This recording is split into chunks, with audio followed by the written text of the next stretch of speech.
إن الله وملائكته يصلون على النبي يا أيها الذين آمنوا صلوا عليه وسلموا تسليما. اللهم صل على سيدنا ومولانا محمد وعلى آل سيدنا ومولانا محمد وعلى آله وأصحابه وبارك وسلم كثيرا كثيرا. أعوذ بالله من الشيطان الرجيم. بسم الله الرحمن الرحيم. وقلنا يا آدم اسكن أنت وزوجك الجنة وكلا منها رغدا حيث شئتما ولا تقربا هذه الشجرة فتكونا من الظالمين. صدق اللہ العلی العظیم. اب اس کے جو لفظی معنی ہوں گے وہ یہ ہے کہ اور ہم نے فرمایا اے آدم رہیے آپ اور بی بی آپ کی اسی جنت میں، اور تم دونوں کھاؤ اس سے سیر ہو کر جہاں چاہو تم دونوں، اور نہ قریب جانا اس درخت کے، پس ہو جاؤ گے سے ظالموں. یہ لفظی اس کے معنی ہوئے. اب تفسیراً جو اس کو لکھا جاتا وہ یہ ہے کہ اور ہم نے فرمایا اے آدم تو اور تیری بیوی اس جنت میں رہو اور کھاؤ اس میں سے بے روک ٹوک جہاں تمہارا جی چاہے، مگر اس پیڑ کے پاس نہ جانا کہ حد سے بڑھنے والوں میں ہو جاؤ گے. سبحان اللہ. یہ اس آیت کے معنی ہوئے تو تفسیر میں لکھا جاتا ہے. اب اس آیت کو پہلی آیتوں سے چند طرح تعلق ہے. ایک یہ کہ اس سے پہلے حق تعالیٰ کے چند احسانات کا ذکر کیا گیا تھا کہ ہم نے تمہارے والد کو فلاں فلاں درجے عطا فرمائے. اس سلسلے میں اب تک اور احسان کا ذکر ہو رہا ہے کہ ہم نے تمہارے والد حضرت آدم کو جنت جیسی آرام دہ اور پاکیزہ جگہ میں رکھا. دوسرا یہ کہ اس سے پہلے خلافت کے متعلق آدم علیہ السلام کی دو صفتوں کا ذکر فرمایا گیا. ایک ان کا بہت بڑا علم، دوسرا ان کی قدرت اور عزت. اس آیت میں ان کی تیسری صفت کا ذکر ہے جو خلافت کے لیے ضروری ہے، یعنی حکومت کرنے اور زمین آباد کرنے کا طریقہ اور اس کا تجربہ. چونکہ ان کو اور ان کی اولاد کو زمین میں رہنے کے لیے مکان بنانا اور باغات کھیتیاں لگانا اور اللہ کی اطاعت کرنا، دوسروں پر حکومت کرنے کا تجربہ وغیرہ وغیرہ ضروری تھے. اس لیے ان کو گویا سکھانے کے لیے جنت میں رکھا گیا تاکہ وہ ان تمام چیزوں کا تجربہ فرما کر پھر زمین میں تشریف لائیں. پہلے انہیں علم دیا گیا تھا اور اب تجربے کے لیے عارضی طور پر جنت میں رکھا گیا. یعنی اس آیت کے معنی ہوئے کہ جب آدم علیہ السلام کو حکم ہوا کہ اب آپ اور آپ کی بیوی یعنی ماں ہوا جو ہے علیہ السلام، آپ لوگ جنت میں رہو، کھاؤ پیو، جہاں چاہے آؤ جاؤ. اس کا مین مقصد کیا تھا کہ پہلے آپ کے دو معاملے آ جائیں، دو صفتوں کے بارے میں ذکر ہوا. ایک آپ کا زیادہ علم ہونا، دوسرا فرشتے آپ کا ادب و احترام کرنا، یعنی آپ کی عزت اور عظمت کا جو ہے نا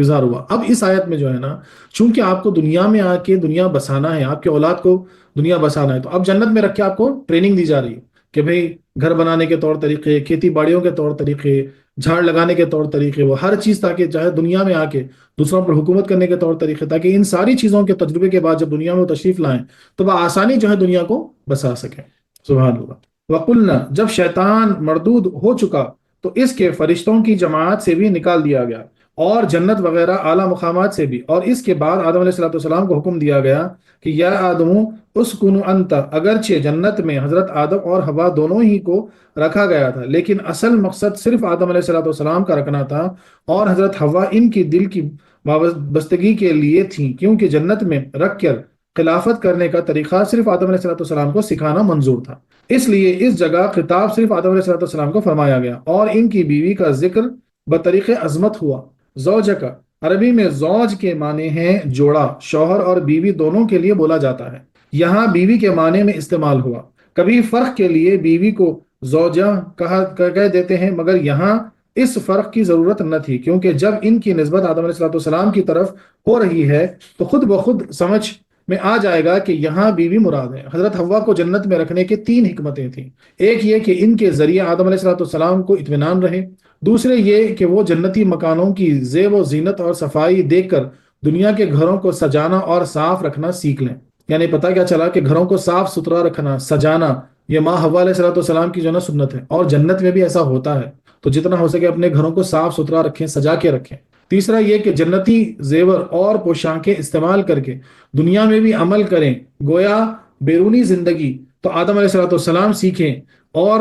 خانگی زندگی حضرت حوا، یعنی گھر چلانا، گھر کے طور طریقے، کپڑوں وغیرہ کا استعمال، پوشاک وغیرہ بنانے کی چیز، وہ سب جو تجربہ تھا وہ ماں حوا علیہ السلام کو جو ہے نا حاصل کرنا تھا، اور باہر کے جو تجربات تھے وہ آدم علیہ السلام. اسی لیے اس وقت آپ کی زوجہ صرف ہوا تھی، وہاں کی حوریں نہ تھی، کیونکہ دنیا میں آ کر گھر بار انہیں کو سنبھال لینا تھا کہ حوروں کو نہیں، لہٰذا حوروں کو تربیت کی ضرورت ہی نہ تھی۔ تو اس وقت کیونکہ آدم علیہ السلام جنت میں تھے، لیکن اس وقت آپ کی جو زوجہ تھی وہ صرف ماں حوا علیہ السلام تھی، کیونکہ انہیں کو جو ہے نا آدم علیہ السلام کے ساتھ دنیا میں آ کے پھر دنیا کو سنبھالنا ہے۔ حضرت حوا کی پیدائش ہم بیان کر چکے ہیں کہ اب یہ خیال رہے کہ یہ تو سب مانتے ہیں کہ آدم علیہ السلام وہاں پیدا ہوئے جہاں آج مکہ معظمہ آباد ہے، لیکن حضرت حوا کی پیدائش میں اختلاف ہے کہ کہاں ہوئی۔ عبداللہ ابن عباس اور ابن مسعود فرماتے ہیں کہ جنت میں ہوئی۔ سیدنا آدم علیہ السلام ایک دن سو رہے تھے، ان کی پھسلی سے ان کو پیدا فرمایا گیا۔ تو آیت کے معنی یہ ہوں گے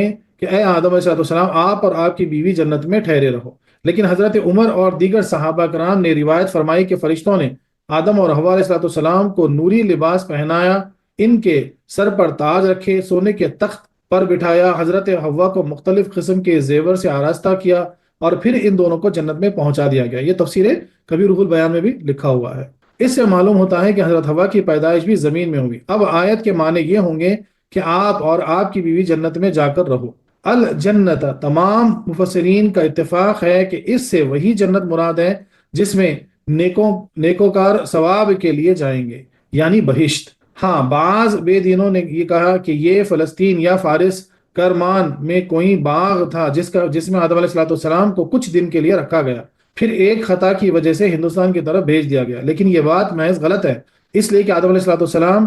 سے فرمایا گیا اہبطوا منہا، یعنی جنت سے اتر جاؤ۔ اترنا اور اونچی جگہ سے ہوتا ہے۔ اگر یہ کوئی زمین کا باغ ہوتا تو فرمایا جاتا کہ اخرجو، نیز یعنی نکل جاؤ۔ دوسری جگہ قرآن کریم ارشاد فرماتا ہے وَلَكُمْ فِي الْأَرْضِ مُسْتَقَرٌ، یعنی تمہارا ٹھکانہ زمین میں ہے۔ اگر وہ باغ بھی زمین میں ہی ہوتا تو یہ کیوں کہا جاتا کہ تم جنت سے اتر کر زمین میں جا کر رہو، کیونکہ پھر تو وہ زمین میں پہلے ہی سے تھے۔ اہبطو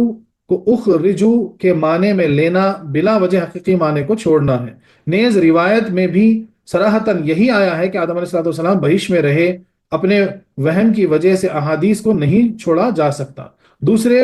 فریق کے دلائل بھی انشاءاللہ اسی آیت کے اعتراض کے جوابات میں بیان کیے جائیں گے۔ وَكُلَا مِنْهَا، چونکہ فقط جنت کی چیزیں دیکھنے سے پورا تجربہ نہیں ہو سکتا تھا، اس لیے ان کو عام نعمتیں کھانے کی عام اجازت دی گئی تاکہ یہاں کھا کر دنیاوی نعمتوں کو کھانا سیکھ جائیں۔ اور چونکہ اس کھانے کی ان دونوں حضرت آدم علیہ السلام اور حوا علیہ السلام کو یکساں اجازت تھی، اس میں کوئی کسی کے تابع نہیں، اس لیے یہاں تثنیہ کا صیغہ اشاد ہوا۔ آپ کو وہاں مشروبات پینے کی بھی کھلی اجازت تھی، مگر چونکہ پانی کھانے میں خود ہی آ جاتا ہے، اس وجہ سے اس کا ذکر علیحدہ نہ فرمایا گیا۔ آج کہا جاتا ہے کہ کھانے کی دعوت ہے، لیکن وہاں پانی، شربت، سوڈا وغیرہ ہی آ جاتا تھا، اس لیے اس وجہ سے کا ذکر نہیں۔ سب کچھ ہوتا ہے، یعنی اب یہاں یہ بولا جا رہا ہے کہ بھئی کچھ لوگ بحث کریں کہ بھئی نہیں، آدم علیہ السلام کو زمین میں ہی بنایا گیا، فلسطین یا جو ہے نا شام کے پاس ایک باغ ہے جس کا نام جنت تھا یا جو بھی تھا، بولے اس میں بنا کے بعد میں جو ہے نا آپ سے خطا ہونے کے بعد آپ کو ہندوستان کی طرف بھیج دیا گیا۔ لیکن قرآن پاک کی آیت سے کلیئر یہ واضح ہم کو مل رہا ہے کہ بھئی نیچے اتر جاؤ، یعنی کوئی اونچی چیز سے نیچے اترنے اس لیے استعمال ہوتا۔ اگر دنیا میں ہی ہوتے مثال کے طور پر تو بولتے تھے کہ بھئی نکل جاؤ، خالی نکل جانے کا لفظ استعمال ہوتا۔ تو قرآن کی آیت سے پتہ چل رہا ہے کہ آپ جنت میں تھے اور جنت سے زمین میں بھیج دیے گئے، اور وہاں پر آپ کو اور ماں حوا علیہ السلام کو جو ہے نا کھانے پینے کی ہر چیز کی اجازت تھی۔ اب آیت میں کھانا ہے، لیکن جب بھی ہم کھانا بولتے تو اس میں کھانا پینا شربت ہر چیز شامل ہو جاتی۔ رغدن، اس سے معلوم ہوتا ہے کہ ان کو جنتی نعمتوں کے کھانے میں کوئی روک ٹوک نہ تھی، جب چاہیں اور جو کچھ چاہیں اور جتنا چاہیں کھائیں، نہ تو وہاں نعمتوں کے ختم ہونے کا خطرہ ہے اور نہ بدہضمی ہونے کا یعنی کوئی خدشہ ہے۔ نیز کسی چیز کے وقت چک لینے سے اس کی خاصیتیں اور نفع نقصان پورے معلوم نہیں ہوتے۔ یہاں سیری بھوک کے مقابل نہیں، یعنی جب بھوک کے ہوتے پیٹ بھر کر کھا لو۔ آپ کو وہاں بھوک اور پیاس نہ تھی بلکہ وسعت کے معنی ہے، یعنی جیسا دنیا میں بھوک پیاس کی ضرورت ہوتی اور جو ہے نا اگر نہیں کھائے پیے تو حالت خراب ہوتی، ویسا معاملہ نہیں ہوتا۔ لیکن وہاں پر جو ہے کیونکہ آپ کو تجربہ کرانا تھا، آپ کو جو ہے نا وہ چیزوں سے جو ہے نا فائدہ پہنچنا تھا، اس لیے اس کو ایسے کہا گیا۔ حیث شئتم، یہ فرما کر ان کو جنت میں ہر جگہ جانے کی اجازت دی گئی، چونکہ بہشت کے ہر طبقے کی آب و ہوا مختلف تھی اور ہر جگہ کے مکانات اور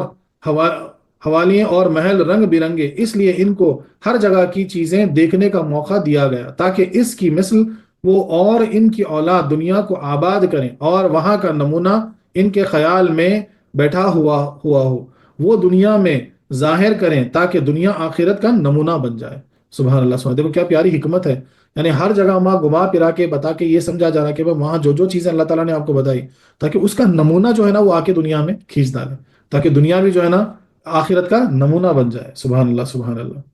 ولا تقربا، چونکہ دنیا میں آدم علیہ السلام اور ان کی اولاد پر احکام خداوندی جاری ہونے والے تھے، اور دنیا کی بعض چیزوں سے ان کو روکا جانے والا تھا، لہٰذا ان کے نفس کو اس پابندی کا عادی بنانے کے لیے یہاں بھی انہیں بعض چیزوں سے روک دیا گیا۔ دیکھو کیا پیاری حکمت ہے۔ جب وہ تجربہ دیا جا رہا، جب ان کو سکھایا جا رہا، تو یہ بھی بولا جا رہا کہ بھائی یہ چیز سے آپ کو رکنا ہے، تاکہ جب دنیا میں آ جاؤ تو جو ہے نا نفس سے تابع ہو کے جو ہے نا جن چیزوں سے روکا گیا، بولے وہ عادت پڑ جائے ان کے نفس کو، تاکہ ان چیزوں سے آپ کو رکنا ہے، وہ چیزیں آپ کے لیے صحیح نہیں ہے مثال کے طور پر۔ اور فرمایا گیا کہ اے آدم و حوا، تم جنت میں جو چاہو کھاؤ اور جہاں چاہو جاؤ، لیکن اس درخت کے قریب نہ جانا، یعنی نہ اسے کھانا نہ ادھر جانا۔ خیال رہے کہ اس قرب مکانی یعنی فقط پاس جانے کی ممانعت نہیں ہے، ورنہ لا تقربا رے کے پیش سے ہونے کے معنی میں ہے، وہ مترد کے پانچویں باب سے ہے، تفسیر روح البیان میں لکھا گیا، یعنی صرف جانے سے روکا نہیں گیا بلکہ جانے اور کھانے دونوں سے روکا گیا۔ اگر صرف جانے سے ہوتا تو جو ہے نا آیت الگ طرح سے لکھی جاتی، پیش نہیں ہوتا، اس لیے جو ہے نا جانے اور کھانے دونوں سے روکا گیا۔ بلکہ اس سے قرب استعمال مراد ہے، یعنی اس درخت کو کھانا تو کیا کھانے کے قریب بھی نہ ہونا، یعنی کھانے کے خیال اور اس کے اسباب سے بچنا۔ جیسے قرآن کریم ارشاد فرماتا ہے وَلَا تَقْرَبُوهُنَّ، یعنی حائضہ عورتوں کے پاس نہ جاؤ، مثال کے طور پر فرماتا ہے وَلَا تَقْرَبُوا مَالَ یتیمی، یتیم کے مال کے پاس نہ جاؤ۔ یہاں بھی تقربو کی رے کو زبر ہی ہے، نہ کہ جگہ قرآن پاک میں بھی تقربو آیا ہے جہاں پہ جو ہے نا جانے سے منع کیا گیا، یعنی کہ جو ہے مثال کے طور پر جیسا جو عورتیں جو ہے نا نماز کی حالت میں نہیں رہتی بولے ان کے پاس نہ جاؤ، سیدھی ممانعت ہے۔ اسی طریقے سے جو ہے نا یتیم کے مال کے قریب نہ جاؤ، یتیم کے مال پہ نظر تو دور کی بات ہے، یتیم کے مال کے قریب نہ جاؤ فرمایا قرآن پاک، جس سے معلوم ہوا کہ حائضہ عورتیں اور یتیم کے مال کے پاس جانے سے ممانعت نہیں بلکہ ان کے غلط استعمال کرنے سے روکا گیا۔ نہ جاؤ کا معنی کیا ہے کہ پورا آپ کو استعمال سے بھی روکا گیا۔ حاضی شجرتی، اس سے معلوم ہوتا ہے کہ کوئی خاص درخت دکھا کر ان سے یہ فرمایا گیا تھا۔ اس میں 4 روایتیں ملتی ہیں، ایک یہ کہ گیہوں تھا اور جنت کا گیہوں بیل کے گردے کے برابر تھا، اور شہد سے زیادہ میٹھا اور مکھن سے زیادہ نرم و لذت تھا۔ تفسیر روح البیان، تفسیر عزیزی دونوں میں بھی لکھا گیا ہے۔ چونکہ اس گیہوں کی وجہ سے آدم علیہ السلام جنت سے باہر تشریف لائے، اسی لیے ان کا اکثر اولاد کا رزق گیہوں قرار دیا گیا، اور یہ گیہوں ہی تمام مصیبتوں کی جڑ ہے۔ چونکہ حضرت آدم علیہ السلام کی آزمائش مقصود تھی، اسی لیے جنت میں اسی وقت یہ درخت تھا، آئندہ وہاں صرف پھل فروٹ کے درخت ملیں گے، گندم وغیرہ نہ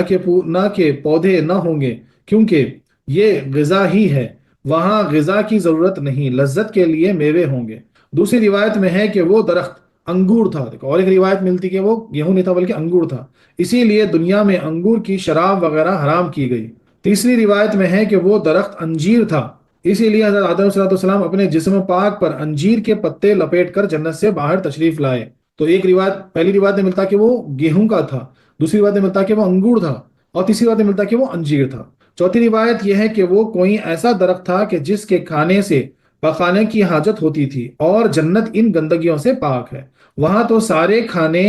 بیکار سے ہضم ہوتے ہیں۔ تو فرمایا گیا کہ اب تم وہاں جاؤ جہاں تمہاری ضرورت رفع حاجت پوری ہو سکے، مگر ان سب میں ترجیح پہلی روایت یعنی گیہوں والے کو ہے، یعنی سیدنا عبداللہ ابن عباس فرماتے ہیں فَتَكُونَ مِنَ الظَّالِمِينَ، یہ بھی فرما دیا گیا کہ اگر تم نے اس حکم کے خلاف کیا تو تم ظالموں یعنی خطا کاروں میں سے ہو جاؤ گے، کیونکہ مالک کی بغیر اجازت اس کی چیز استعمال کرنا ظلم ہی تو ہے، اسی طرح کرنا اپنی ذات پر ظلم کرنا ہے۔ اللہ اکبر، اللہ اکبر۔ یعنی ان ساری روایتوں سے ایک روایت یہ کہ گیہوں کی روایت زیادہ مستند ہے، اور آپ فرماتے ہیں کہ اگر تم ایسا کرو گے جس سے تم کو روکا گیا تو پھر تم ظالموں میں سے ہو جاؤ گے، ظلم کرنے والوں میں سے ہو جاؤ گے۔ تو پتہ چلا کہ مالک کی چیز کو غلط استعمال کرنا گویا ظلم ہوا۔ تو مجھے یہ بتائیے کہ آپ کا جو پورا جسم ہے، آپ کے ہاتھ پیر ہے، آپ کی زبان ہے، آپ کے آنکھ ہیں، آپ کا گویا پورا جسم جو ہے وہ کس کا ہے؟ تو بلا شبہ آپ بولیں گے کہ وہ اللہ کا ہے، وہ مالک کا ہے۔ تو اگر اس کا غلط استعمال کرو گے تو پھر آپ کیا ہو جاؤ گے؟ آپ ظالموں میں سے ہو جاؤ گے، آپ ان میں سے ہو جاؤ گے جو نالتی ہو گئے، جن سے نکال دیا گیا۔ تو کبھی بھی اللہ تبارک و تعالیٰ کی کسی بھی نعمت کا استعمال کرتے وقت اس کا خیال کریں، خصوصاً خیال رکھیں، چاہے وہ آپ کی آنکھ ہی کیوں نہ ہو، چاہے وہ زبان ہی کیوں نہ ہو، چاہے وہ کان ہی کیوں نہ ہو، چاہے وہ جو ہے نا آپ کے جو ہے نا آپ کا منہ ہی کیوں نہ ہو، زبان ہی کیوں نہ ہو لذت کے لیے جو چکے، ہاتھ ہی کیوں نہ ہو، آپ کا نفس ہی کیوں نہ ہو، چاہے جو بھی ہو، آپ کو خیال رکھے کہ یہ ساری چیزیں اللہ تبارک و تعالیٰ کے مالک کی ہیں، اور مالک کے ارادے کے بغیر اس کا استعمال کرنا گویا ظلم کرنا ہو گیا، آپ ظالموں میں سے ہو جاؤ گے۔ تو خلاصہ تفسیر یہ ہے کہ یہ تو پہلے معلوم ہو چکا کہ آدم علیہ السلام کو زمین میں رہنے اور وہاں حکومت کرنے کے لیے پیدا کیا گیا تھا۔ یہ جو کچھ اب تک ہوا تھا ان کی خلافت ہی کا پیش خیمہ تھا، لہٰذا جب کہ آدم علیہ السلام کے سر سپرد خلافت بند چکی اور سارے فرشتوں نے نذرانے سجود پیش کر کے وفاداری کا حلف دے دیا، تب رب نے ان سے فرمایا کہ اے آدم اور تمہاری بیوی بہشت میں رہو، وہاں تمہیں کوئی روک ٹوک نہیں، جو جی چاہے خوب کھاؤ اور جہاں چاہو سیر و تفریح کرو، تمہارے ہر چیز کی اجازت تو ہے، مگر اس درخت گیہوں یا انجیر یا انگور یا کوئی اور خاص درخت کے پاس تک نہ جانا، یعنی کھانا تو کیا اس کا خیال تک نہ کرنا، اور جو ایسا کر دیں گے تو یاد رکھنا کہ خرابی میں پڑ جاؤ گے اور اس میں تمہارے اوپر آفت آ جائے گی۔ تو یہ کھلا کھلا ان کو انسٹرکشن دے دیا گیا تھا، چاہے وہ گیہوں ہو، انگور ہو، انجیر ہو، یا پھر کوئی ایسا درخت ہو جس سے جو ہے نا آپ کو یعنی ٹوائلٹ جانے کی حاجت ہوتی ہے مثال کے طور پر، کیونکہ جنت پاک جگہ ہے اس لیے جو ہے نا وہاں ایسی حاجت نہیں ہوتی ہے۔ خیال رہے کہ آدم علیہ السلام کو کچھ روز کے لیے جنت میں رکھنے کی چند حکمتیں ہیں۔ ایک تو وہی جو ہم تفسیر میں عرض کر چکے ہیں کہ بادشاہ جس کو بڑا عہدہ دینا چاہتا ہے اس کو بی اے وغیرہ کرا کے اعلیٰ قابلیت کی ڈگری دینے کے بعد بھی ٹریننگ دیتے ہیں، جیسے جس سے اس کو حکومت کرنے کا تجربہ ہو جائے۔ علم اور چیز ہے اور تجربہ دوسری چیز۔ آدم علیہ السلام نے جنت میں رہ کر وہاں کے فرشتوں پر بھی حکومت کی، وہاں کے مکانات اور باغات کی بناوٹ بھی دیکھی، وہاں کی نعمتوں کو استعمال بھی کیا، پھر بعض چیزوں کی ممانعت بھی سن لی، پھر خطا ہو جانے پر عتاب الہی کا لطف بھی حاصل کر لیے، ایک محبوب اور پیاری چیز پا کر اس کی چھوٹ جانے کا غم بھی محسوس کر لیا۔ دنیا میں ان کو اور ان کی اولاد کو انہی تمام باتوں سے واسطہ پڑنا تھا۔ دیکھو کیا پیارا پیارا انداز ہے، یعنی سب سے پہلے تو وہاں رہ کے وہاں کی بناوٹ، وہاں کے مکانات وغیرہ، فرشتوں پہ حکومت، وہ ہر چیز کا تجربہ، پھر جو ہے نا بھول چوک ہو جانا اور عتاب الہی یعنی غضب الہی کا شکار ہو جانا، اس کا لطف اٹھانا، پھر ان ساری چیزیں جو بہت لذت دہ تھی، بہت محبوب تھی، بہت پیاری تھی، جنت کو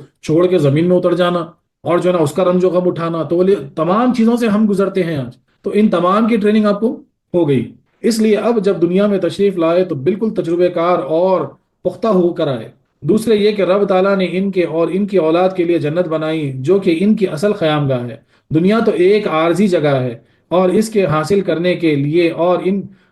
ذریعے ہیں، لہٰذا ان کو جنت پہلے دکھائی گئی تاکہ وہ اور ان کی اولاد ان نعمتوں کو دیکھ کر سن کر ان کے حاصل کرنے کی کوشش اور ان کی طلب سے ایک دم بھی غافل نہ رہیں، ایک دم بھی غافل نہ رہیں۔ یعنی یہ سب دکھا کے آدم علیہ السلام کو بتانا تھا کہ بھائی آپ اور آپ کی اولاد کا وطن تو جنت ہے، بہشت ہے، دنیا نہیں، تو دنیا کی نعمتوں دنیا کو حاصل کرنے میں مت مر جانا، بولے ایک دم بھی غافل نہیں ہونا، تاکہ جو ہے نا تم پھر واپس اپنے وطن میں آ جاؤ، اپنی اصل نعمت کو پالو۔ تو ہم جو دن رات جو مرتے پھرتے دنیا کے پیچھے جو ہے نا یہ تو عارضی ہے، اصل ہمارا وطن تو بہشت ہے، جنت ہے جہاں سے ہم آئے، تیاری اس کی کرنا ہے تاکہ ایسے اعمال کرو کہ جو ہے نا واپس اپنے گھر بخوبی خیر خیریت سے حفظ و امان کے ساتھ پہنچ جائیں۔ بولتے ہیں نا جب گھر کے باہر جاتے ہیں بولتے بھائی اللہ حافظ، بولے حفظ و امان کے ساتھ خیر خوبی کے ساتھ آ جانا واپس، بولے گھر پہنچ جانا۔ تو اصل گھر تو ہمارا وہاں ہے، یہ تو عارضی ہے، اس کے لیے مر نہیں جانا ہے، ہماری آخرت کا وہ گھر کو برباد نہیں کرنا ہے، اس گھر کو حاصل کرنے کے لیے یہاں تیاری کرنی ہے۔ تیسرے یہ کہ دنیا میں ان پر احکام ربانی بھیجے جانے والے تھے جن کی مخالفت کی وجہ سے تکلیفیں آنے والی تھی، اس لیے یہاں ہی یہ کام کر کے ان کو دکھا دیا گیا۔ اب دیکھیے قرآن کریم میں اللہ تعالیٰ کے کتنے احکامات آ گئے، کتنے احکام ہم مانتے ہیں، کتنے احکام ہم نہیں مانتے مثال کے طور پر، اور نہیں ماننے کی وجوہات اس کی تنبیہ بھی ہم کو ملتی مثال کے طور پر۔ تو یہ ساری چیزوں کا تجربہ ان کو دیا گیا۔ اب اس آیت سے چند فائدے حاصل ہوئے۔ ایک یہ کہ نکاح حق تعالیٰ کی بڑی نعمت ہے، نکاح حق تعالیٰ کی بہت بڑی نعمت ہے۔ جو شادی شدہ ہیں اپنا جن کا نکاح ہو چکا اس کو غنیمت جانے، یہ بہت بڑی اللہ کی نعمت ہے کہ اس میں سدھا دینی اور دنیاوی فائدے ہیں۔ ایسی کوئی عبادت نہیں جو آدم علیہ السلام کے لیے کر قیامت تک ہر دن و ملت میں جاری رہی ہو سوائے ایمان اور نکاح کے۔ یعنی تمام ملتوں میں ہر نبی ہر پیغمبر میں دو چیزیں جو ہے نا رکھی گئی، دو عبادتیں قیامت تک رہیں گی، وہ کیا ہے؟ وہ ہے نکاح اور ایمان لانا اور نکاح، یہ دونوں چیزیں جو ہے نا قیامت تک ہر وقت میں رہیں، نماز کسی کسی کو ملی کسی کو نہیں ملی، روزہ کسی کسی کو ملا کسی کو نہیں ملا، حج کسی کو ملا کسی کسی کو نہیں ملا، مثال کے طور پر کسی امت میں تھا کسی امت میں نہیں تھا، صدقہ زکوٰۃ کسی امت میں تھا کسی امت میں نہیں تھا، تو یہ ساری چیزیں تھی، لیکن ایمان اور نکاح جو ہے نا وہ ہر جگہ تھا، یہ ایسی عبادت ہے۔ سبحان اللہ۔ رب تعالیٰ نے قرآن کریم میں انہی پیغمبروں کا ذکر فرمایا جو نکاح والے ہیں۔ دیکھو نقطے کی بات ملی، قرآن پاک میں انہی پیغمبروں کا ذکر ہے جو نکاح والے ہیں، نکاح والے۔ عیسیٰ علیہ السلام بھی دوبارہ دنیا میں تشریف لا کر نکاح کریں گے، عیسیٰ علیہ السلام بھی واپس جب دنیا میں آئیں گے امت محمدیہ میں، نبی کریم صلی اللہ علیہ وسلم کے امتی بن کر، تو واپس اب نکاح کریں گے۔ اور یحییٰ علیہ السلام نے بھی نکاح کیا تھا، لیکن اس کی لذتوں میں زیادہ مشغول نہ ہوئے، اسی لیے رب ان کو حصوراً فرمایا۔ دوسرا یہ کہ جنت کی نعمتوں میں سے بیویاں اعلیٰ نعمت ہے، کیونکہ رب نے آدم علیہ السلام کی دل بستگی کے لیے ان کی بیوی کو بھی وہاں رکھا، لہٰذا جن لوگوں نے جنت کی حوروں کا انکار کیا ہے انہوں نے سخت غلطی کی ہے۔ یعنی بیوی جو ہے ایک نعمت ہے، اس لیے آدم علیہ السلام کے ساتھ جنت میں بھی جو ہے نا آپ کی بیوی کے ساتھ آپ کو رکھا گیا۔ تیسرا یہ کہ جنت پیدا ہو چکی ہے، بہت سارے لوگ انکار کرتے ہیں پیدا ہو چکی ہے، بھائی آدم علیہ السلام رہ کے آگے بول تو جنت پیدا ہو چکی ہے۔ چوتھا یہ کہ وہاں کی ساری نعمتیں بھی پیدا ہو چکی ہیں، ورنہ آدم علیہ السلام کے وہاں رہنے اور وہاں کی نعمتیں استعمال کرنے کا کیا معنی ہوتے۔ پانچواں یہ کہ انسان کی پیدائش 4 طریقوں سے ہوئی، ماں اور باپ سے جیسے کہ عام انسان، بغیر ماں باپ کے جیسے کہ حضرت آدم علیہ السلام، بغیر ماں کے جیسے کہ حوا، بغیر باپ کے جیسے کہ حضرت عیسیٰ علیہ السلام۔ اب دیکھو اللہ تعالیٰ کی کیا شان ہے، اللہ تعالیٰ کی شان یعنی غور تو کرو آپ، بولے بغیر ماں باپ کے بھی اللہ تعالیٰ نے انسان کو بنا کے بتا دیا، جیسے آدم علیہ السلام، نہ ماں نہ باپ، بغیر ماں کے پیدا کر کے بتا دیے جیسا حوا علیہ السلام، پھر اس کے بعد جو ہے نا بغیر والد کے پیدا کر کے بتا دیے عیسیٰ علیہ السلام۔ اب ویسے ہی جو ہے نا ماں باپ کے ساتھ بھی انسان پیدا ہوتا ہے، یعنی اللہ تبارک و تعالیٰ کی قدرت ایسی ہے کہ وہ جیسا چاہے ویسا پیدا فرمائے۔ چوتھا یہ کہ حضرت آدم کو جنتی پھل فروٹ کھانے کی اجازت دی گئی، مگر وہاں کے حوروں کے قرب کی اجازت نہ تھی کہ حوریں اس وقت ہی ملیں گی جب وہاں ثواب کے لیے جانا ہوگا۔ ہمارے حضور معراج میں تشریف لے گئے، شہد کی شہداء کی روحیں وہاں رہتی ہیں، وہاں کے میوے کھاتی ہیں، مگر حوروں سے قرب نہیں ہوتا۔ حوروں کے متعلق رب فرماتا ہے لم یتمسہن انس قبلہم، کیونکہ حوروں سے انسان کا نکاح بعد قیامت ہو سکے گا، اب کسی دین میں جائز نہ ہوا۔ یعنی یہ بھی اس آیت سے ظاہر ہوتا ہے کہ نبی کریم صلی اللہ علیہ وسلم جب معراج میں گئے تو وہاں شہید و شہداء کرام جو اللہ کی راہ میں شہید ہوتے ہیں ان کی روحوں کو آپ نے دیکھا کہ وہ جنت میں رہتے ہیں، میوے وغیرہ لذت وہ بھی اٹھاتے ہیں جنت کے میووں کی، لیکن حوروں سے قرب نہیں ہوگا کیونکہ وہ تو قیامت میں عاقبت کے بعد ہی ہوگا، قیامت قائم ہونے کے بعد۔ اب اس میں کچھ اعتراضات ہیں۔ پہلا اعتراض، حضرت حوا آدم علیہ السلام کی بیٹی تھی، کیونکہ ان کے جسم پاک سے پیدا ہوئی تو ان کے ساتھ زوجیت کا برتاؤ کیسے جائز ہوا؟ دیکھو کیا سوال ہے، بولے جب آدم علیہ السلام کی پسلی سے آپ کو پیدا کیا گیا تو گویا آپ آدم علیہ السلام کی بیٹی کے جیسے ہو گئے، بولے پھر آپ کی زوجیت میں کیسا گئے؟ جواب، اولاد وہ کہلاتی ہے جو کہ اپنے نطفے سے پیدا ہو، یعنی جو نطفے سے پیدا ہوتی وہ اولاد کہلاتی ہے، یہاں ایسا نہ ہوا لہٰذا وہ ان کی بیٹی نہ ہوئی۔ ہمارے جسم سے بہت سی جاندار چیزیں بن جاتی ہیں، سر میں پیٹ میں بہت سارے جانور پیدا ہو جاتے ہیں، وہ ہماری اولاد نہیں کہلاتے کیونکہ ہمارے نطفے سے نہیں ہیں۔ اب اس کی دیکھو کیا پیارا جواب ہے، بولے کسی کے سر میں جو ہو گئی مثال کے طور تو ایک جو پکڑ کے بولیں گے کیا یہ اس کا بیٹا ہے اس کی بیٹی کر کے، تو ویسا نہیں ہوتا۔ ویسے جو ہے نا ہمارا پیٹ میں بھی جو ہے انٹسٹائن جو ہوتا، جو کہاں سے جو فسلا نکلتا، وہاں بھی بہت سارے کیڑے وغیرہ پیدا ہو جاتے ہیں، تو وہ ہماری اولاد نہیں ہوتے، وہ ہمارے نطفے سے پیدا نہیں ہوئے۔ اسی لیے بعض علماء فرماتے ہیں کہ عیسیٰ علیہ السلام کو ابن مریم کہنا مجاز ہے، اس لیے کہ سیدنا عیسیٰ علیہ السلام حضرت جبرائیل کی پھوک سے پیدا ہوئے اور حضرت مریم کا شکم شریف ان کی امانت کی جگہ تھی، وہاں مریم کا بھی نطفہ نہ تھا۔ اس کی پوری بحث انشاءاللہ آگے سورۃ مریم میں انشاءاللہ پڑھیں گے۔ اور اگر مان بھی لیا جائے کہ حضرت حوا آدم علیہ السلام کی بیٹی ہی تھی تو بھی جس طرح ان کی شریعت میں بہن سے نکاح جائز تھا، اسی طرح معجزاً اس بیٹی سے نکاح کرنا جائز قرار دیا گیا، کیونکہ دوسری عورت کا ملنا ناممکن تھا۔ اگر آدم علیہ السلام کی طرح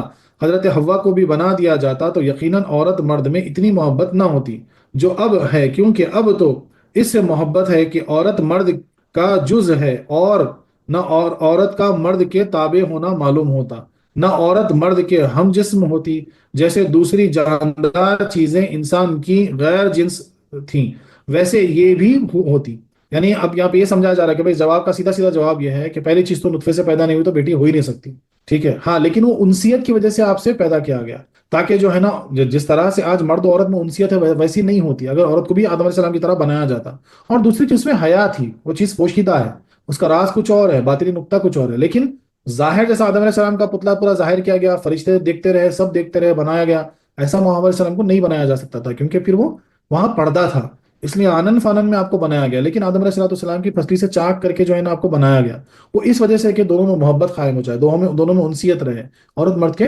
تابع رہے۔ اس زمانے کے بعض اور بے دین عالم کہتے ہیں کہ حضرت آدم کا نکاح کسی جنتانی سے ہوا، یعنی کوئی جنی سے ہوا، اور حضرت حوا کے اس نکاح سے انکار کرتے ہیں اس اعتراض کی بنا پر، مگر یہ نقلاً بھی غلط ہے اور عقلاً بھی۔ نقلاً تو اس لیے کہ رب فرماتا ہے وَجَعَلَ فِيهَا زَوْجَهَا، معلوم ہوا کہ حضرت آدم علیہ السلام کی زوجہ انہی کے جسم سے بنی انسان تھی، غیر انسان نہ تھی۔ عقلاً اس لیے کہ انسان کا نکاح غیر جن سے نہیں ہو سکتا، صرف انسان سے ہو سکتا ہے، یعنی بھینس بکری جن سب ہی انسان کے غیر جنس ہیں، کسی سے نکاح جائز نہیں۔ نیز دو جنسوں کے اختلاط سے جو اولاد ہوگی وہ انسان نہ ہوگی بلکہ کوئی اور چیز ہوگی۔ گھوڑے گدھے سے خچر ہوتا ہے، بکرے اور ہرنی سے ایسا بچہ ہوتا ہے جو نہ کہ بکری ہو نہ ہرن ہو۔ اگر حضرت آدم علیہ السلام کی بیوی جنتانی ہوتی یعنی جنی ہوتی تو ان کی اولاد نہ انسان ہوتی نہ جن، کوئی تیسری چیز ہوتی۔ یعنی یہاں پر کیا ہے، ہر سوال کا جواب دینا ہے، مقصد یہ ہے، اور بہت سارے تفسیروں سے جو ہے نا سوالات اٹھائے گئے ہیں تاکہ جوابات، تاکہ ہمارا ذہن جو ہے نا اور کھلے۔ اب بہت سارے جو نا انیجوکیٹڈ یعنی بے دین لوگ، جن کو تحقیق نہیں، بس بولنا ہوتا، مثال کے طور پہ بول دیتے کہ نہیں بولے آدم علیہ السلام کو تو جو ہے نا، کیونکہ اس وقت جنہ موجود تھے، تو بولے کوئی جنی سے شادی کر دیے تھے آپ کی، بولے ویسا جو ہے نا ہوا، تو وہی وہاں بات پیدا ہوتی کہ بھائی عقلاً بھی نقلاً دونوں طرح سے سمجھایا گیا۔ ایک تو جو ہے نا انسان کی شادی مثال کے طور پر جن سے ہو نہیں سکتی، کیونکہ غیر جنس ہے، وہ کچھ اور ہے، وہ آگ سے بنا ہوا ہے، اور جو ہے نا ہمارے عناصر الگ بنے ہوئے ہیں، تو ہو ہی نہیں سکتا۔ ہم تو دنیا میں دیکھتے جو جوڑے ہوتے، ہر جانور کا جوڑا ہوتا، اور اگر جہاں جوڑے نہیں ہوتے وہاں کچھ چیز اگر ہوتی تو کوئی اور چیز پیدا ہوتی، مثال کے طور پر اس کو کچھ اور بولتے۔ تو اگر انسان اور جنی میں شادی ہوتی تو پھر انسان کہاں ہوتے، دنیا میں کچھ اور ہوتے۔ تو یہ سب یہ بے وقوفی کی باتیں ہیں۔ اللہ تبارک و تعالیٰ نے فرما دیا کہ آپ کی زوجہ، اس کا مطلب آپ انسان ہی تھی اور آپ کی زوجہ ہوں۔ اب یہاں دوسرا اعتراض، اس آیت سے معلوم ہوتا ہے کہ جس جنت میں آدم علیہ السلام کو رکھا گیا تھا وہ بہشت بری نہ تھا بلکہ کوئی اور باغ تھا، چند وجہ سے۔ ایک یہ کہ اگر یہ بہشت بری ہوتا تو آدم علیہ السلام وہاں سے باہر نہ آتے، کیونکہ وہاں ہمیشگی ہے، خالدین فیہا۔ دیکھو کیسا، یعنی خود آیت کی آڑ لے کے سوال ہو رہا کہ بھئی وہ جنت ہو ہی نہیں سکتا، کیونکہ جنت ایسی جگہ ہے جہاں پہ اگر ایک بار کوئی گئے تو ہمیشہ رہنا ہے، بولے وہاں سے نکالے کیسے گئے؟ جواب، جب ثواب کے لیے بہشت میں داخلہ ہوگا تو وہاں ہمیشگی ہوگی۔ اس وقت آدم علیہ السلام کا وہاں رہنا ثواب کے لیے نہ تھا، فرشتے بھی وہاں آتے جاتے تھے، اور ادریس علیہ السلام بھی وہیں گئے ہوئے ہیں، ہمارے نبی صلی اللہ علیہ وسلم بھی معراج کی رات وہاں تشریف لے گئے، شہداؤں کی روح بھی وہاں جنت میں رہتی ہے، مگر اس رہنے میں ہمیشگی نہیں ہے، اس لیے کہ حضور علیہ السلام جنت سے واپس تشریف لائے، اور ادریس علیہ السلام اور شہداؤں کی روحیں بھی قیامت کے دن وہاں سے باہر آئیں گی، پھر فیصلہ ہونے کے بعد وہاں ثواب کے لیے جائیں گی۔ سیدھا سیدھا جواب۔ آپ کو تو یہ چیز معلوم ہونا چاہیے کہ دو پیغمبر جو ہے نا وہ آسمانوں میں حیات میں ہیں، اور دو پیغمبر جو ہے نا زمینوں میں حیات میں ہیں، قیامت تک رہیں گے۔ سید ادریس علیہ السلام کے بارے میں آتا، آپ جو ہے نا بہشت میں چلے گئے تھے، وہ واقعہ انشاءاللہ پھر کبھی پڑھیں گے، جب آیت آئے گی تو آپ کے سامنے آ جائیں گی بات، لیکن آپ کو جنت پسند آ گئی تو آپ گئے اور بولے میں نہیں آؤں گا واپس، تو اللہ تبارک و تعالیٰ نے اجازت دے دی، بولے ٹھیک ہے اس میں رہو قیامت تک، تو جنت میں ادریس علیہ السلام ہمیشہ ہیں، اور شہداؤں کی روح بھی وہاں رہتی ہے، نبی کریم صلی اللہ علیہ وسلم بھی جا کر آئے مثال کے طور پر، اور بعد میں عیسیٰ علیہ السلام کو بھی آپ کو وہیں پہ اٹھا لیا گیا، تو آپ بھی وہاں موجود ہیں جو دنیا میں پھر تشریف لائیں گے مثال کے طور پر۔ تو اس لیے دو پیغمبر ادریس علیہ السلام اور عیسیٰ علیہ السلام اوپر موجود ہیں، ویسے جو ہے نا زمینوں میں خضر علیہ السلام اور الیاس علیہ السلام دو نبی زمینوں میں موجود ہیں، قیامت تک رہیں گے، آب حیات پیے ہوئے ہیں، تو بولے قیامت تک جو ہے نا وہ رہبری کرتے رہیں گے دنیا میں۔ دوسری وجہ یہ کہ شیطان کو سجدے سے انکار کرتے ہی جنت سے نکال دیا گیا تھا، پھر وہ آدم علیہ السلام کو دھوکہ دینے وہاں کس طرح پہنچ سکا؟ نیز جنت شیطان کی جگہ ہی نہیں ہے، وہ تو نیک کاروں کی جگہ ہے۔ دیکھو کیسا سوال ہوا، بولے وہ جنت سے جب شیطان کو نکال دیا گیا تو بولے پھر وہ وہاں کیسا گیا؟ جنت تو نیکوکاروں کی جگہ ہے، بولے وہ شیطان کی جگہ تھوڑی ہے، وہ تو بدکار تھا، بولے وہ وہاں کیسا پہنچا؟ در کچھ بھی سوال کر کے جو ہے نا وہ کرنا ہے کہ بھائی ایمان کیسا خراب ہو، اس کا تفصیلی جواب انشاءاللہ اگلی آیت میں آئے گا۔ یہاں اتنا سمجھ لو کہ اگر اس وقت شیطان جنت میں گیا بھی ہو تو وہاں ثواب کے لیے نہ گیا بلکہ اور مقصد کے لیے۔ بے شک مسجد نمازیوں کی جگہ ہے، مگر بعض لوگ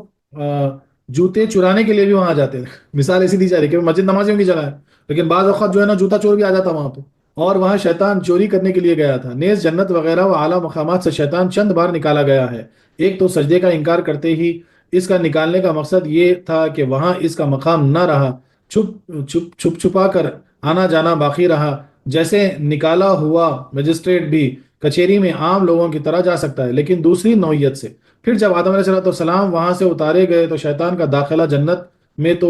بند ہو گیا، لیکن پھر بھی آسمانوں میں جاتا رہا، اور فرشتوں کی گفتگو سنتا رہا، اور کاہنوں کو جھوٹ سچ ملا کر اس کی خبریں دیتا رہا۔ ہمارے نبی کریم صلی اللہ علیہ وسلم کی تشریف آوری سے وہاں سے بھی روک دیا گیا۔ اب جانے کی کوشش کرتا ہے مگر پلٹ کر واپس آتا ہے۔ اس کی پوری تحقیق انشاءاللہ سورہ جن میں بھی کی جائے گی۔ یعنی اب یہ بولا جا رہا ہے کہ بھائی جب جنت سے نکالا گیا تو نکالا تو گیا تھا لیکن پابندی نہیں تھی، اور ثواب کے لیے نہیں گیا تھا، ہمیشہ رہنے کے لیے نہیں گیا تھا، بولے چوری کرنے گیا تھا، بھٹکانے کے لیے گیا تھا۔ اور انشاءاللہ اگلی آیت میں پورے تفسیر آئے گی اس کے کیسے بھٹکایا کیا، تو آپ کو سمجھ نہیں آتا کلیئرلی۔ اور ایک بات یہ ہے کہ بھائی جب جنت سے نکالے بھی گئے تو تب بھی جو ہے نا شیطان یعنی جنات جو تھے نا، وہ پہلے آسمان پہ، دوسرے آسمان پہ، تیسرے آسمان پہ تک جا کے جو ہے نا فرشتوں کی باتیں سن کے آ کے جو ہے جادوگروں کو الٹا پلٹا وہ باتیں بتاتے تھے۔ اس لیے جادوگر جو ہے نا یہ پروف کرتے تھے بھائی فلانا ہونے والا ہے، فلانا نہیں ہے، ایسا ویسا کر کے وہ سب اپنی تجربہ اپنی باتیں کرتے تھے الٹ پلٹ۔ لیکن جب نبی کریم صلی اللہ علیہ وسلم کی جو ہے نا آپ پیش آوری ہوئی، آپ جب آئے، آپ جب تشریف لائے دنیا میں، تو پھر کمپلیٹلی وہ سب بند کر دیا، بین کر دیا گیا، اور وہ اوپر نہیں جا سکتا، اور جاتا بھی ہے نا تو ٹوٹے ہوئے ستارے سے ان کو مارا جاتا تھا کہ وہ دنیا میں پھینک دیے جاتے۔ تیسری وجہ یہ کہ بہشت میں شرعی احکام جاری نہیں، اور نہ وہاں کسی چیز کی روک ٹوک ہے، اور آدم علیہ السلام کو ایک درخت سے روکا گیا جس سے معلوم ہوتا ہے کہ یہ کوئی اور باغ تھا نہ کہ بہشت۔ اب دیکھو یہ سوال ایسا بول رہے کہ بھائی جنت میں تو کوئی روک ٹوک ہی نہیں ہے، بولے اگر ایک درخت سے آدم علیہ السلام کو روکا گیا تو اس کا مطلب ہے کہ جنت میں کوئی اور باغ ہے۔ جواب، جنت کی یہ صفت بھی جب ہی ہوگی جب لوگ ثواب کے لیے وہاں داخل ہوں گے، سیدھی سیدھی بات۔ آخرت میں جب سب حساب کتاب ہو جائے گا تب یہ نوعیت جنت کی ہوگی، تب تک نہیں۔ چوتھی وجہ یہ کہ بعض روایت سے معلوم ہوتا ہے کہ جنت میں آدم علیہ السلام سوئے تب ان کی پسلی سے حضرت ہوا پیدا ہوئی، اور بہشت بری میں کسی کو نیند نہیں، کیونکہ نیند ایک قسم کی موت ہے اور وہ جگہ موت سے پاک ہے۔ اب یہ سوال دیکھو کیسا ہوا، جنت کا یہ وصف بھی تبھی ہوگا جب ثواب کے لیے وہاں داخلہ ہوگا، تبھی یہ وصف ہوگا، تب تک نہیں۔ تیسرا اور ایک اعتراض، اس آیت سے معلوم ہوا کہ ممنوع درخت سے کھانا ظلم تھا۔ آدم علیہ السلام نے بھی اپنے ظالم ہونے کا اقرار کیا کہ عرض کیا ربنا ظلمنا انفسنا۔ دوسری جگہ قرآن کریم ارشاد فرماتا ہے لا ینال عہدی الظالمین، یعنی میرے نبوت ظالموں کو نہ پہنچے گی۔ اور دنیاوی آیتوں سے اور دونوں آیتوں سے یہ نتیجہ نکلتا ہے کہ آدم علیہ السلام نبی نہ تھے، کیونکہ ان سے ظلم سرزد ہوا اور ظالم نبی نہیں ہو سکتا۔ اب دیکھو یہ دو آیتیں ملا کے کیا بول رہے، تو آدم علیہ السلام جو دعا کرے ربنا ظلمنا انفسنا، اور یہ جو آیت ہے دونوں ملا کے بول رہے کہ نبی جو ہوتے ہیں وہ کبھی ظلم نہیں کر سکتے، اور اگر آدم علیہ السلام سے سرزد ہوا تو وہ نبی نہیں ہے، بول رہے وہ نبی نہیں تھے۔ اب اس کا جواب یہ ہے کہ یہاں اس قدر سمجھ لو کہ قرآن کریم میں ظالم چند معنوں میں استعمال ہوا، بمانے کفر و شرک، بمانے ستانا، بمانے فسق و فجور، بمانے حد سے آگے بڑھنا وغیرہ وغیرہ۔ اس آیت میں ظلم کے معنی حد سے نکلنا یا کسی چیز کو بے موقع استعمال کرنا ہے۔ آیت ربنا ظلمنا میں ظلم سے مراد خطا لغزش ہو جانا، اور لا ینال عہد الظالمین میں ظلم سے مراد بدکاری فسق و فجور ہے، یعنی بدکاریوں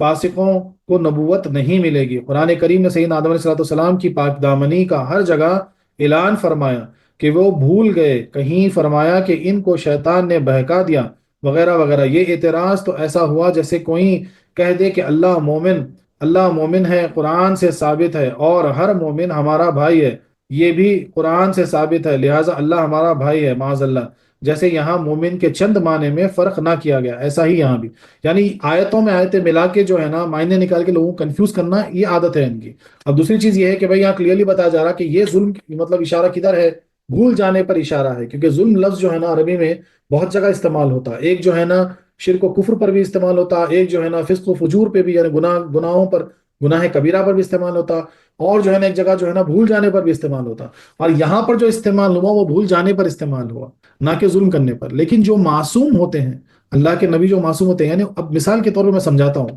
کہ اگر کوئی ایک شخص ہے، وہ ہمیشہ جو ہے نا بڑے جو ہے نا اس سے گناہ سرزد ہو گئے، یعنی وہ جو ہے نا قتل کر دیا، شراب پی لیا، زنا خوری کر لیا، سب کر لیا، اب اس کے لیے جھوٹ بولنا کتنا بڑا گناہ ہے؟ وہ تو ایسے جھوٹ بولے گا نا، ارے بھائی جب وہ قتل کر چکا، شراب خوری میں ہے، جنا اس کو تو جھوٹ کون سی بڑی بات ہے اس کے لیے، وہ تو ایسے ہی بولتے نکل جائے گا، بولے ارے جب اتنے بڑے گناہ کا تو یہ کیا چیز ہے میرے لیے۔ یہ ایک مثال ہوئی ظالم کی، اور ایک ایسی مثال ہوئی کہ کوئی اللہ کے بزرگ یا صالحین بندے ہیں، کوئی ولی ہیں جن سے کبھی گناہ سرزد نہیں ہوا، کوئی گناہ نہیں کرتے مثال کے طور پر، اور ان سے اگر تم بولو کہ جھوٹ بولو، وہ تو جان اٹک جائے گی حلق میں ان کی، بولیں گے بھائی یہ تو بہت بڑا گناہ ہے، میں کیسے بولوں، میں آج تک نہیں بولا۔ یہ فرق ہے دونوں۔ تو جو معصوم ہوتے ہیں، حالانکہ ان سے خطا ہوئی، بھول جانے کی خطا ہوئی، لیکن پھر بھی اس کو بھی جو ہے نا بڑا ظلم سمجھ کر اپنی جان پہ اللہ سے توبہ کیا کہ یا اللہ میں نے بہت بڑا ظلم کر دیا، میں ظالموں میں سے ہو گیا۔ اللہ اکبر۔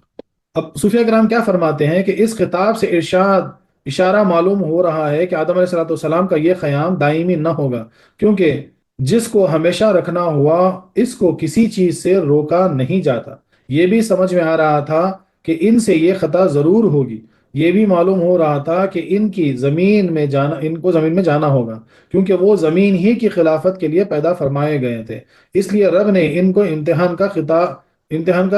خطاب فرمایا اور ان کی عزت افزائی کے لیے اس درخت سے روکا، کیونکہ فرمایا کہ اے آدم، تمہارے لیے ساری جنت اور وہاں کی نعمتیں مباح ہیں، مگر اس درخت کے پاس نہ جانا، کیونکہ یہ درخت محبت اور معرفت کا ہے، جس کے لیے محنت لازم ہے، اور منع کرنا ہی ان کے کھانے کا سبب بنا، کیونکہ انسان ممنوع چیز کی طرف زیادہ رغبت کرتا ہے، جس کا نتیجہ یہ ہوا کہ آدم علیہ السلام نے وہ درخت کھا لیا جس کے کھاتے ہی خلافت اور محبت اور محنت کے اسرار کھل گئے اور جمال و جلال کا اظہار شروع ہو گیا۔ خدا کی صفات توابی، ستاری، غفاری، قہاری وغیرہ جو کہ اب تک مکنون کی طرح راز میں تھیں، ظاہر ہونے لگی، کیونکہ اس درخت کے کھانے سے وہ قطع کار قرار دیے گئے، جس سے کہ انہیں توبہ کرنی پڑی، اور اس توبہ سے ان کو حق تعالیٰ کی طرف سے محبت اور طہارت قلبی کے انعام عطا فرمائے۔ اس پر قرآن گواہ ہے اور فرماتا ہے ان اللہ یحب التوابین ویحب المطہرین۔ یعنی اللہ تعالیٰ پاک بازوں کو اور طہارت گزاروں کو اور جو توبہ کرتے ان کو پسند فرماتا ہے، ان کو چاہتا ہے۔ اس ممانعت سے باسبب عصیان ہوا، عصیان سے توبہ، تو توبہ سے محبت الہی اور محبت سے طہارت۔ سبحان اللہ، کیا پیاری بات ہے۔ دیکھ بولتے ہیں کہ یہ ممانعت جو تھی اس کے سبب سے جو ہے نا ان سے خطا، انہیں بھول گئے، نسیان ہوا، اور اس عصیان ہوا، پھر عصیان سے توبہ، پھر وہ توبہ کی طرف آ گئے، روتے روتے جو ہے نا توبہ کی طرف آئے، پھر توبہ سے محبت پیدا ہوئی، اور محبت سے جو ہے نا طہارت ملی، ایسی طہارت کے قرب الہی تک پہنچ گئے۔ غرض کہ اس ممانعت میں ہزارہا راز اور اس ربانی اتاب اور سیدنا آدم علیہ السلام کی ندامت اور توبہ میں ہزاروں ناظر اور یعنی راز پوشیدہ ہیں، تفسیر البانی میں بھی لکھا گیا ہے۔ اور سچ تو یہ ہے کہ سارے عالم کا ظہور ان کی برکت سے ہے۔ ان حضرات کی خطائیں ہماری عبادتوں سے افضل ہیں، کیونکہ ان کی خطا سے رب کی عطا ہوتی ہے۔ حضرت فاروق اعظم کی خطا سے قیامت تک کے مسلمانوں کو رمضان کی راتوں میں اپنی بیویوں سے جمع کرنے کی اجازت ملی۔ حضرت ابو امیہ زمری رضی اللہ عنہ کے منہ سے مجبوراً کلمہ کفر نکال دینے کی برکت سے ہمیشہ کے لیے مسلمانوں کو ایسی مجبوری میں اس کی اجازت ملی۔ تو ایسی کئی مثالیں ہیں جہاں پر جو ہے نا آدم علیہ السلام سے بھی جو غلطی سرزد ہوئی وہ ہمارے لیے برکت بن گئی، ہمارے لیے بہت بہترین چیز بن گئی۔ تو کئی بار ایسا ہوتا ہے کہ ان ساری چیزوں میں کچھ نہ کچھ حکمت پوشیدہ ہوتی ہے، اس وجہ سے جو ہے نا ایسے معاملات ہوتے ہیں۔ سبحان اللہ، سبحان اللہ۔ تو صوفیہ کرام فرماتے ہیں کہ اصل مقصد تھا، آپ کو روکا ہی اس لیے گیا کوئی چیز سے تاکہ جو ہے نا آپ پھر اس چیز سے یعنی وہ بھول آپ سے سرزد ہو، تاکہ پھر جو ہے نا دنیا بسائی جائے، تاکہ اللہ تبارک و تعالیٰ کی بہت ساری صفت ہیں، جیسے کہ معاف کرنے والی صفت، رحم کرنے والی صفت، آپ کو عطا یعنی جلال والی صفت، یہ سب ظاہر کب ہوئی؟ اس وجہ سے ہوئی۔ آپ کی صفت ستاریت یعنی گناہوں کو چھپانا، مغفرت فرمانا، گناہ گاروں کی جو ہے نا خطاؤں کو معاف کرنا، یہ ساری صفتیں کیسے ظاہر ہوئی؟ تو آپ کی خطا سے ظاہر ہوئی۔ سبحان اللہ، سبحان اللہ۔ تو یہ خطا میں بھی جو ہے نا بہت رحمت پوشیدہ تھی، اللہ تعالیٰ کی حکمت پوشیدہ تھی۔ تو اکثر ایسا ہوتا ہے کہ جو ہے نا بہت ساری چیزیں جو ہو جاتی ہیں، جیسا کہ ہم خود دیکھتے ہیں کہ صحابہ کرام سے کئی ایسی چیزیں ہوئیں جن کی وجہ سے آج ہم کو جوابات ملے، آج ہماری زندگی جو ہے نا بڑی آسان ہے ان کے صدقے، اس وجہ سے، ان کے صدقے میں، ورنہ جو ہے نا کئی چیزیں ہوتی جن کا ہم کو جواب نہیں ملتا، مثال کے طور پر۔ تو بہت ساری چیزیں ایسی ہوتی ہیں جو وہ کرتے ہیں، ان کی بھول چوک جو ہے نا وہ اصل ظلم نہیں ہوتا، وہ گناہ کبیرہ یا فسق و فجور نہیں ہوتا، لیکن ہاں وہ بہت ساری چیزوں کو ظاہر کرتا۔ وآخر دعوانا أن الحمد لله رب العالمين.